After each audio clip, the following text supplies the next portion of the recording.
sampai kuliah berakhir, kuliah saya, Zoom link, ini selalu sama, kecuali nanti Zoom link-nya Pak Chandra di tengah semester nanti akan ganti. Saat ini menggunakan Zoom link saya di awal sampai tengah semester. Kemudian Edmodo-nya wajib gabung, ya. Ini tadi sudah saya minta Anda bergabung, yang belum hari ini harus segera daftar, jangan nanti nunggu ujian baru daftar. Yang ketiga itu Zoom Etik, yaitu videonya on, audionya off, ditambah dengan waktunya sebisa mungkin 10 menit sebelum kuliah itu sudah masuk di ruang Zoom. 10 menit. Ketua dan wakil sudah, jadi saya akan lanjut ke software. Software yang mungkin Anda perlu siapkan juga untuk keperluan nanti waktu Anda bekerja kelompok dan lain sebagainya itu adalah Miro. Miro ini unlimited canvas, jadi silakan dimanfaatkan. Tugas Anda hari ini buka YouTube, pelajari Miro, kemudian buka akun Miro. Akun Miro-nya gratis. Kalau Anda mengajukan sebagai student dengan persyaratan ini itu Anda dapat fitur yang lebih banyak. Kemudian Notion, kalau yang Miro ini unlimited canvas dengan unlimited idea, Anda bisa atur se-wild, seliar mungkin Anda pasang data itu. Tetapi Notion lebih structured, terstruktur.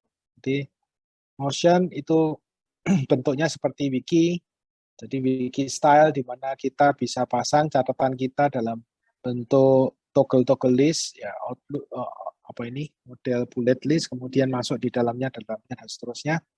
Dan Anda bisa share ke teman Anda, bentuknya menjadi semacam kayak website. Jadi ini menarik sekali Notion. Di Miro, Notion, G Drive, saya rasa semua mahasiswa banyak yang memiliki Android, jadi otomatis. Kemudian yang enggak kalah menarik di sini gadget. Jadi gadget di sini mungkin saya stop dulu aja lah, saya tanya dulu berapa dari Anda yang menggunakan tablet, ada di sini yang menggunakan tablet present. Oke. Tablet pen yang menggunakan tablet pen silakan resen. Baru satu. Dua, Tara sudah karena ikut kuliah saya. Tugas. Oke, yang lain belum? Oke, close dulu. Overhand. Jadi saya perlu sampaikan tablet sangat-sangat dan super berguna untuk Anda. Jadi jangan berpikir Anda menggunakan mouse beres. Jangan berpikir Anda punya laptop kemudian sudah punya trackpad beres atau touchpad. Tapi Anda membutuhkan tablet pen. Jadi ada pen semacam ini, ada pen, kelihatan ya pennya? Kemudian ada tabletnya semacam ini. Jadi tabletnya ini saya pakai untuk memberikan catatan, menulis, dan lain sebagainya. Nah, sebagai bayangan supaya Anda tahu, kalau kita tahu bahwa harga iPad mahal, betul ya? Confirm ya harga iPad itu mahal. Saya perlu sampaikan, kalau kita compare dengan harga iPad ya, harga iPad itu kalau yang Pro itu kenanya 20 juta lebih, ya, 20 juta lebih, bisa 22-an. Kemudian kalau Anda beli iPad tentunya nggak lengkap kalau beli ini, kelihatan ini apa? Apple Pencil, ya, beli sendiri kan gitu. Apple Pencil-nya sudah kena di angka 2,5, betul enggak? Ya, Apple generasi 2,5, hitung aja tadi, 22 tambahan 22,5, ya kan? Belum lagi kalau Anda pakai Magic Keyboard, ya kan? Magic Keyboard itu kenanya 8 juta. Ya, tinggal Anda hitung sendiri harga iPad total dengan aksesoris, belum yang lain-lain, Anda belum pakai yang screen protector atau macam-macam lah ya. Itu sudah 30 juta sendiri. Paham sampai di sini, ya. Lebih mahal daripada laptop yang saya pakai sekarang, kan gitu. Ya. Harga tablet itu bisa Anda dapatkan 700.000, 600.000 Anda bisa dapatkan. Anda bisa dapat yang lebih murah, tetapi saya nggak terlalu recommended. Jadi ada banyak merek Kalau Anda punya merek Guyon, ya tidak apa-apa, bisa dipakai. Saya pakai dua-duanya, Guyon, Beckham, saya sudah pakai. Saya tidak ada sponsor, tetapi dari yang saya gunakan, saya lebih cenderung menggunakan Beckham. Ya. Jadi Beckham yang paling murah itu 700.000. Ada yang tahu Pak Faimun? Ada yang tahu Pak Faimun? Di Lebeton? Ya, Pak Faimun pakai yang itu. Jadi tidak ada masalah ya buat gambar apa segala macam. Nah, kalau dibandingkan dengan punya iPad tadi masih sampai hari ini ya iOS 15.3 itu tidak punya fasilitas zoom seperti zoom yang ada di Windows. Jadi kalau saya diminta untuk melakukan zoom kemudian memilih menggunakan tablet atau iPad, maka saya akan menggunakan tablet pen saya. iPad saya beli ada reason yang lain, ya bukan itu, tetapi ada aplikasi yang adanya di iOS, gitu, sehingga saya harus lari ke sana. Jadi balik lagi, kalau Anda ingin efektif dengan proses pembelajaran yang saat ini terjadi, juga untuk ke depan, karena nanti Anda sebagai student kebanyakan kan mencatat, benar enggak? Mencatat, kemudian membuat diagram dan sebagainya. Nah, ini satu-satunya cara yang sangat efektif adalah menggunakan tablet pen. Mungkin ada yang bilang, Pak, saya pakai Microsoft Surface. Ya, Microsoft Surface. Ya silakan. Ya, tapi Surface juga beberapa teman ada yang ada kendala tersendiri, gitu ya. Dimana kalau tangan ini kadang-kadang masih terganggu dan mengganggu. Nah, tablet pen yang saya sampaikan tadi, yang model seperti ini pennya, ini mudah digunakan, tapi Anda perlu latihan dulu di awal. Oke, jadi ini ada sedikit catatan, Anda bisa pakai tablet pen tadi dengan mudah. Saya kasih contoh. Misalnya saya mau menulis, misalnya, saya mau menulis ya. Kelihatan bolpen saya ini terlalu besar.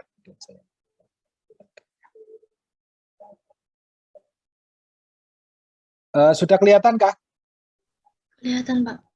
Nah, kita bisa menggambar diagram, ya, menggambar diagram kalau ini kurang besarkan sedikit. Bisa menggambar diagram apa ini dengan mudah gitu ya. Dengan menggunakan pen tadi, pen tablet.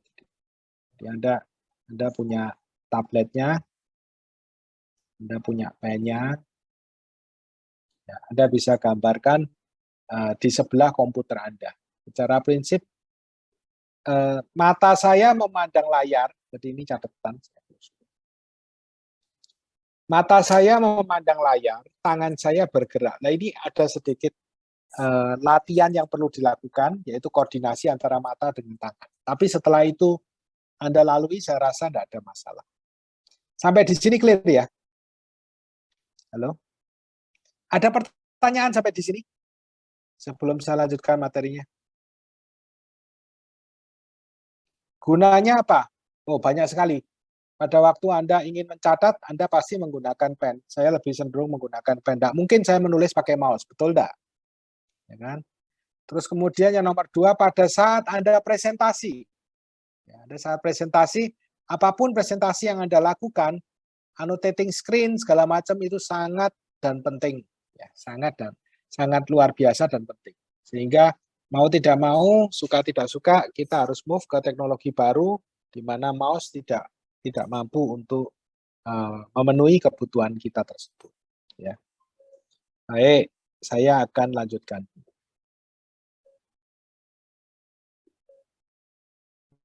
Sebentar. Oke. Kemudian ada overview perkuliahan. Mungkin saya dari dulu. Tadi kita dijajet sudah, di mana kita bisa menggunakan tablet untuk melakukan catat-mencatat, ya, annotating ini mencatat. Annotatingnya bisa di screen.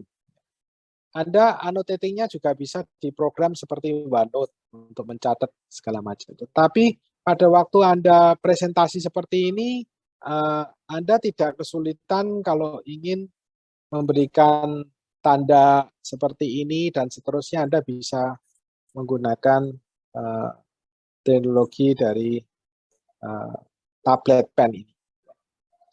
Kemudian untuk overview perkuliahan, overview ini ada konten dan ada istilah flip sama TBL. Flip dan TBL ini nanti saja dulu. Jadi kita ke konten dulu. Konten adalah isi daripada materi perkuliahan yang ingin Anda pelajari selama tengah semester ini. Oke, jadi ini adalah konten-kontennya. Jadi mulai ini sekilas saja, jadi kita tidak bahas hari ini terkait ini. Kita akan bahas pertemuan berikutnya. Tapi secara prinsip untuk yang ini berbicara mengenai plain konkret, jadi plain itu tanpa tulangan, ya beton tanpa tulangan. Kita nanti akan pelajari sifat-sifat beton yang menarik dan seterusnya. Kemudian kita juga RC itu reinforced concrete, jadi nanti kita akan berbicara mengenai beton bertulang.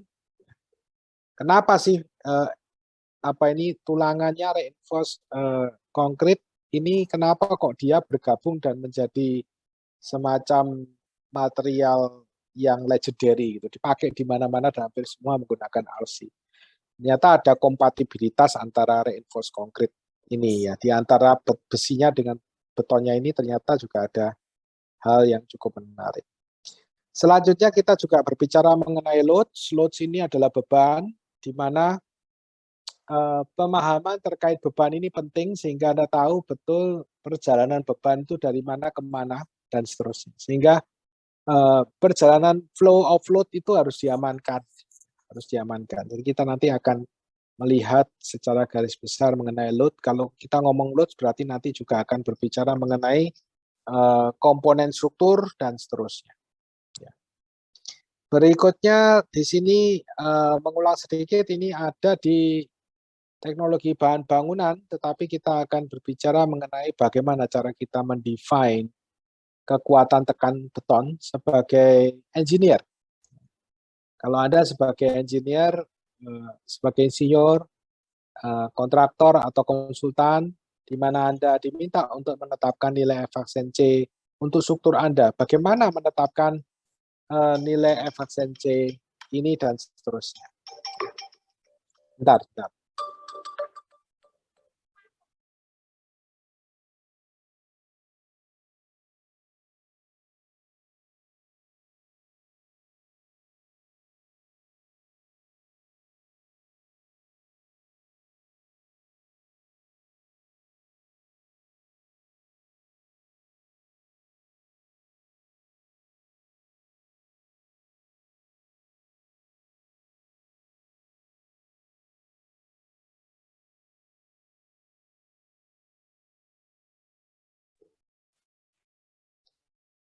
Halo?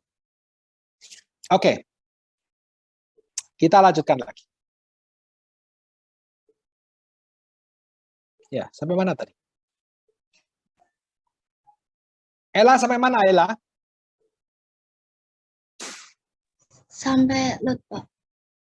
Oh, sampai load ya? Oh, bukannya sampai di sini ya? Ya, sampai FC, Pak. Oke, efisiensi. Jadi, penentuan efisiensi ini menarik juga karena bagaimana kita mendefinisikan efisiensi dari berbagai macam nilai yang kita bisa pilih. Gitu. Jadi ini ternyata ada ketentuannya dan ini bagian yang cukup menarik yang harus dipahami oleh mahasiswa terkait dengan penentuan ini. Sebetulnya ini nanti akan lanjut ke penentuan ini juga nanti akan lanjut ke misalnya ke diameter agregat. Oh, ada hubungannya ini nanti ya. Dan seterusnya karena ini nanti juga akan nyambung ke ukuran elemen struktur. Ya, ukuran dari elemen struktur ternyata nanti ada hubungan dengan diameter agregat dan seterusnya. Ini sebetulnya sudah disampaikan pada waktu Anda mempelajari teknologi bahan bangunan, harusnya. Tapi nanti kita akan coba ulang lagi sedikit. Kemudian kita lanjut ke lentur 3 teori. Jadi 3 teori di sini ada teori waktu betonnya belum crack, uncrack, teori yang disebut dengan teori uncrack. Kemudian ada teori crack dan teori ultimate. Jadi ada 3 teori itu yang akan kita bahas secara sekilas. Kemudian dari teori itu dikembangkan ke contoh-contoh soal. Contoh-contoh soal nanti saya gunakan program MATLAB, tetapi Anda bisa lihat, bisa latihan nanti untuk contoh-contoh ini.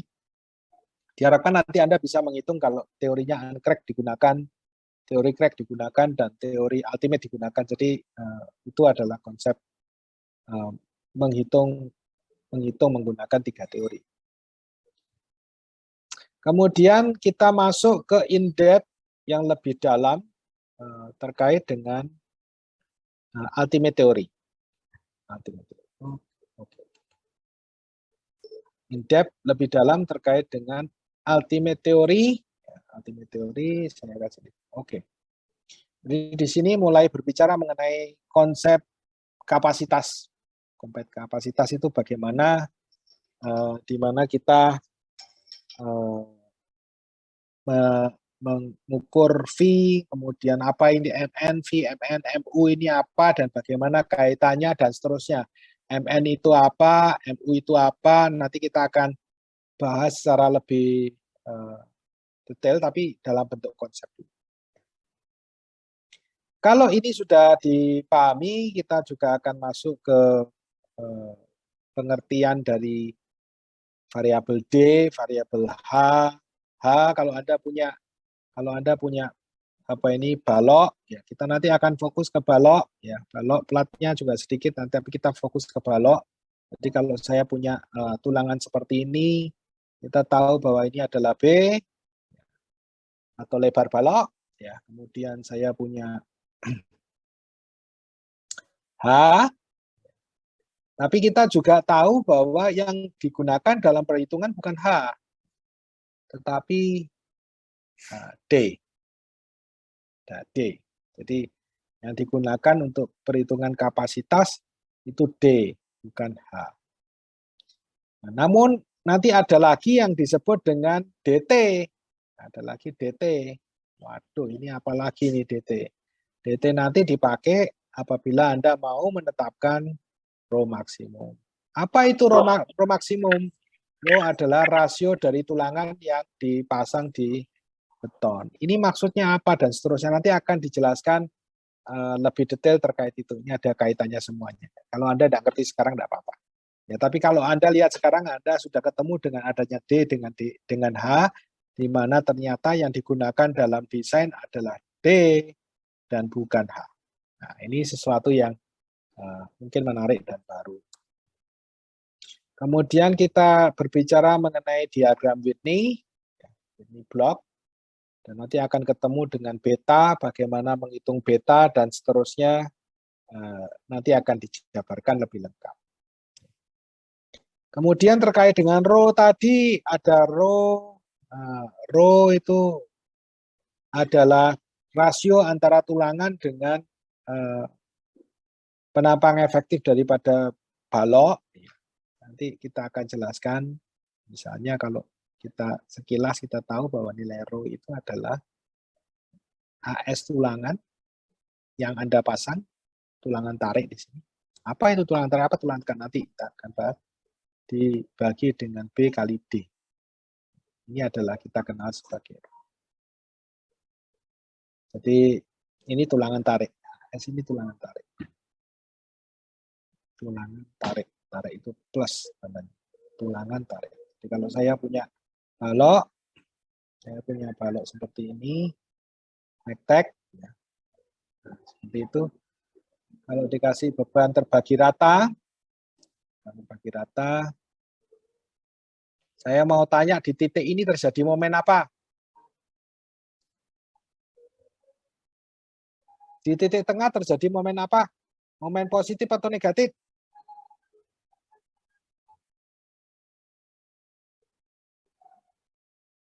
Dandi ada Dandi? Ada Pak. Ya, momen apa Dandi? Positif atau negatif? Momen positif. Positif. Momen positif artinya apa? Atas tarik bawah tekan. Atas tarik, bawah tekan, itu positif. Bawah tarik, atas tekan. Bawah tarik, atas tekan. Benar tak? Coba Ella. Ella, di situ momen positif atau negatif? Positif, Pak. Momen positif gimana artinya? Yang atas tekan, yang bawah tarik, Pak. Oke, clear. Yang atas tertekan, bawah tertarik. Karena kalau lihat lanjutannya kan modelnya begini. Halo? Betul enggak lanjutannya? Ya. Hingga di bagian ini akan ada tarik. Di bagian yang atas itu mengalami tekan. Ya, kelihatan ya di situ ya. Tekan dan tarik. Sehingga kalau Anda punya tulangan di bagian tengah itu tentunya tulangannya ada di bawah. Tulangannya ada di bawah, bukan di atas. Tulangan. Nah, tulangan yang terpasang ini di bagian yang mengalami tarik ini, karena tulangan itu untuk nahan tarik, ini kita sebut sebagai AS yang di roll. Luas tulangannya. Jadi itu adalah contoh sekilas mengenai penjelasan terkait dengan, kita akan ulang lagi, tidak usah khawatir kalau tidak seberapa ngerti sekarang, tapi itu sekilas mengenai row yang mengkaitkan AS dibagi BD, yang sudah kita jelaskan. Kemudian juga ada lagi istilah row balance, row minimum, row maximum.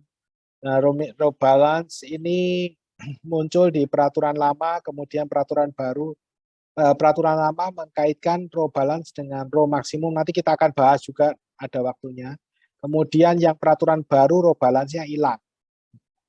Hanya ada row maksimum saja dan seterusnya. Jadi nanti kita akan lihat mengapa begini, begitu, dan seterusnya, bagaimana ngitungnya, dan seterusnya. Selanjutnya kita juga melihat kegagalan dengan 3 versi kegagalan. Jadi under reinforce, over reinforce, shear. Nanti kita akan lihat bagaimana macam kegagalannya ini, sekaligus nanti Anda diminta untuk memberikan komentar mana yang lebih bahaya dan mengapa dan begini dan seterusnya. Jadi nanti kita akan lihat model dalam bentuk video ya. Kemudian ada yang disebut dengan regangan T yang dipakai untuk model yang paling baru untuk mengatakan row maksimum. Jadi tulangan itu dibatasi, tidak boleh tulangan terlalu banyak. Jadi kalau Anda lihat tulangan itu bisa saya pasang seberapa banyak, nah itu batasnya adalah rasio ini. Jadi row maksimum itu untuk membatasi tulangan yang Anda pasang, tidak boleh terlalu banyak. Nah, aturannya untuk yang peraturan baru berubah menggunakan konsep regangan T, di mana regangan T-nya nanti bagaimana ngitungnya nanti saja, nggak usah dipikir. Kemudian ini dikaitkan dengan DT. Jadi DT itu nanti yang akan digunakan untuk merumuskan regangan T. Anda tidak usah perlu khawatir bingung, itu ngitungnya gampang ya. Kemudian ada nilai V yang baru ini bergerak, nilainya bergerak. Jadi tergantung dari sengkangnya juga, itu nanti kita akan bahas sendiri. Desain teori ultimate, bagaimana mendesain lentur teori ultimate nanti akan dijelaskan. Kemudian menggunakan rumus RN, nanti perumusannya RN nanti kita jabarkan. Saya sudah jabarkan, nanti Anda tinggal pelajari saja. Bagaimana menjabarkan sampai keluar rumus RN ini untuk mendesain. Jadi kalau di beberapa buku menggunakan RN ini untuk mendesain, ya Anda bisa manfaatkan ini dengan rumus yang nanti kita sudah jabarkan. Jadi itu terkait dengan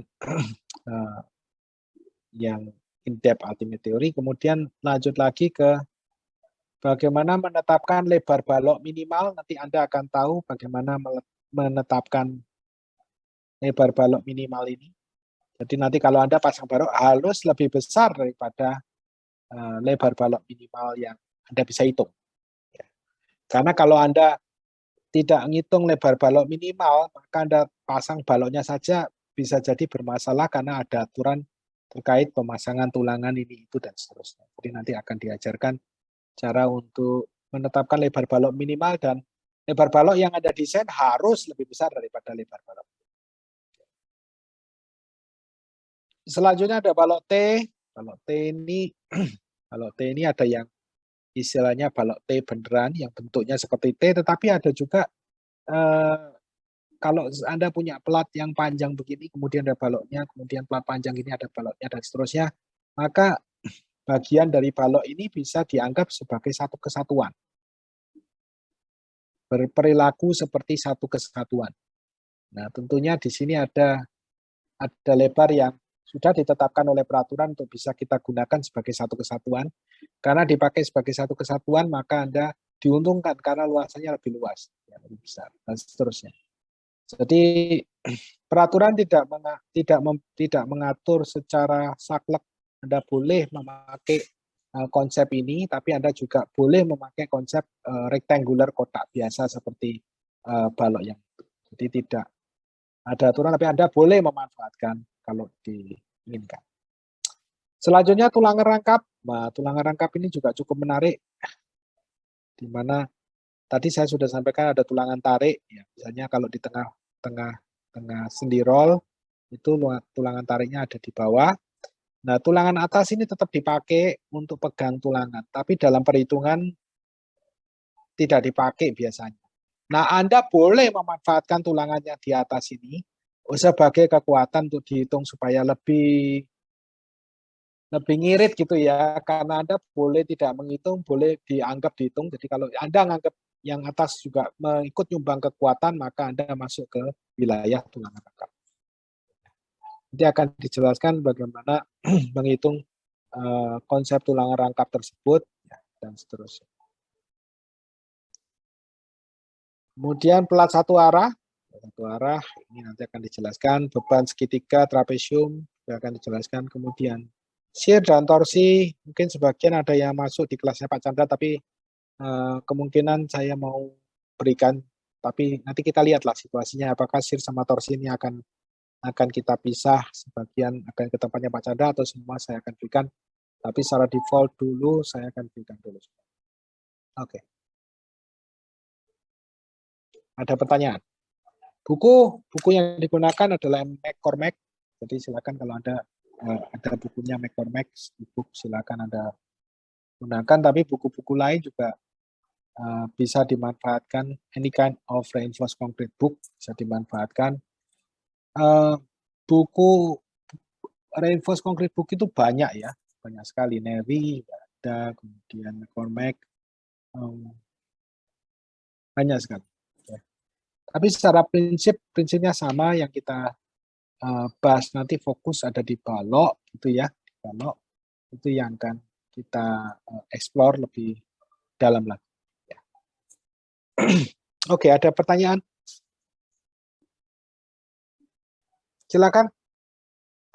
Supaya Anda bisa lebih enak mengumpulkan ide dari diskusi yang saya sampaikan, saya minta Anda nanti masuk ke breakout room, ya, 15 menitan begitu, untuk saling mendiskusikan apa saja yang mungkin perlu disampaikan ke saya setelah ketemuan. Jadi catat pertemuan dengan teman Anda, berdiskusi sebentar mengenai apa yang sudah saya sampaikan, kemudian kalau ada pertanyaan bisa disampaikan ke saya. Oke, jadi breakout room saya akan buat mungkin waktunya sekitar 15 menitan begitu. Silakan dimanfaatkan, karena kalau kalau seperti ini Anda berdiri sendiri, walaupun Anda foto Anda berdekatan dengan teman Anda di layar Zoom, tapi Anda berjauhan kan kenyataannya, sehingga Anda perlu untuk tetap berkomunikasi di antara Anda, ya, di dalam grup. Silakan masuk ke breakout room dan mendiskusikan apa saja yang ingin Anda bahas. Kemudian kalau ada pertanyaan bisa disampaikan ke saya create room dulu.